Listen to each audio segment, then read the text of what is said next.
is the Satin Lounge.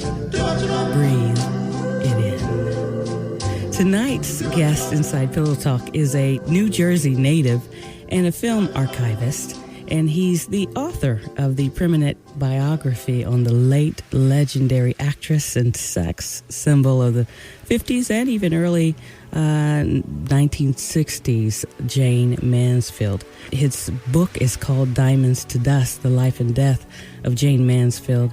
And he's also an actor who's appeared on shows like TV Land's Myths and Legends, the BBC's Living Famously, and Law and Order Special Victims Unit, starring Mariska Hargitay, which will tie all of this together for you in just a bit. Satin Lounge, please help me welcome actor and author Frank Ferruccio. That's the Italian thing going, right? Real. Ferruccio.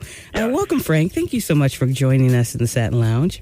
And thank you very much for having me as a guest. Yeah, what an intriguing story you have, both yours and this biography that you've written. You've been working in sectors of the entertainment industry for a long time. Very long. Yeah, you're sort of a aficionado of popular culture. And before we jump into this fascinating biography that you've written about Jayne Mansfield, can we learn a little bit more about you? Is that cool? Sure. Can we talk about Frank? I read that you had spent some time working with another legend in music, Joan, Jett. We are huge fans of hers. Can you tell us more about your journey in music? You worked on a couple of albums with her, is that right? Yeah. Joan's awesome. Yes, she is. What were you doing for her? You name it. Basically did everything from being her bodyguard, driving her to gigs, picking up her dry cleaning, to actually working in the office and, doing mailers, filling orders. Then I became like the head of the, the artist and development department. Wow. So it was kind of like the whole entire establishment was undergoing a overturn, and the whole staff had been let go. So we kind of like rebuilt it and restructured it. Wow, I bet she's ever so grateful for your assistance in that. I would hope to think so. No. I love Joan.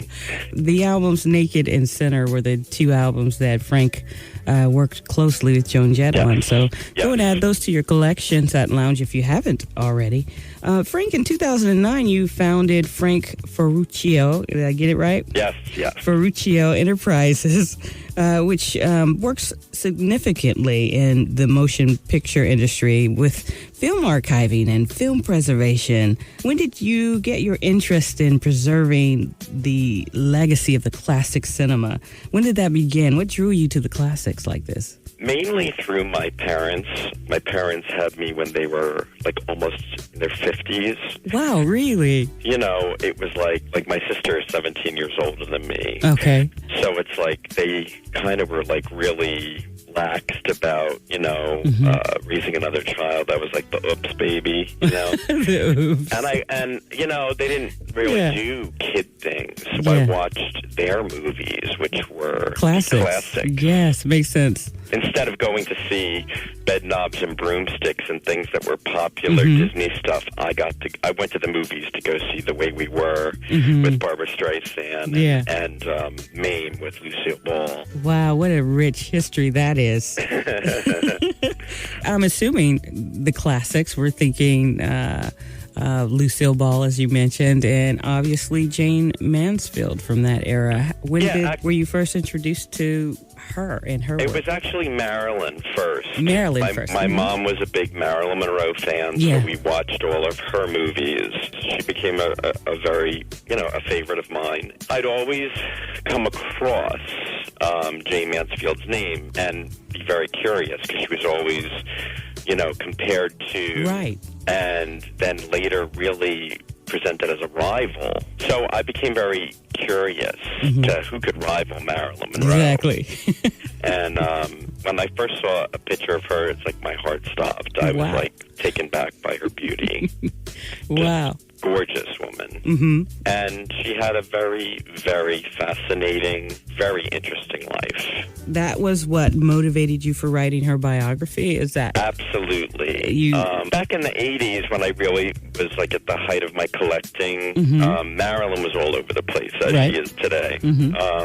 Jayne had a resurgence in the 80s, but she was more like a cult icon. And I always looked at Jayne as she should have been just as popular as Marilyn, just as big as Marilyn, because she had a much more fascinating life, in my opinion. She was just as big of a star. You know, she was the most photographed woman in the world. They always say Marilyn Monroe was the most photographed, but Jayne Mansfield, by far. I found your biography fascinating. I had no idea that Jayne Mansfield had done twice the number of movies that Marilyn had done. Well, she didn't do twice, but she did the same amount. She did the same amount of movies? Yeah, Why did she... exactly to the number 29. She did 29 films, and she was in a lot of print. Oh my God! Did tons of advertising, so her face was literally everywhere. Self-promotion. That's how she got to be the star that she became, was through self-promotion. She was kind of like the Madonna of the 60s. She pushed the envelope. She was a wild card. Actually. Yes, she was. She so everything was the that trailblazer. She really was. She was the trailblazer. Yeah. She didn't like the word no, and she would rebel against it. She loved life, and she was a very sexual woman, and she didn't have any shame in that. No, you know, back in the 50s, it was like such a taboo thing to talk about sex, and Jayne started pushing the envelope from the very beginning. She certainly did. I was while I was reading your book, I went to YouTube to find out more about her. You reintroduced her to me, and I found a clip here that I want to play for you guys, Satin Lounge. She was in an interview with Robert Robinson. It's an interview taken back in 1960, and he asked her about being a sex symbol and what that term meant. Sex appeal is a wonderful, warm, womanly, healthy feeling. If you're a woman, it's womanly. If you're not, it's manly. Does it come from inside, Miss Mansfield? It comes only from inside. It is nothing that's manufactured. It has nothing to do with measurements or lipstick color. To me, it's cleanliness and youth and an effervescent desire to enjoy life.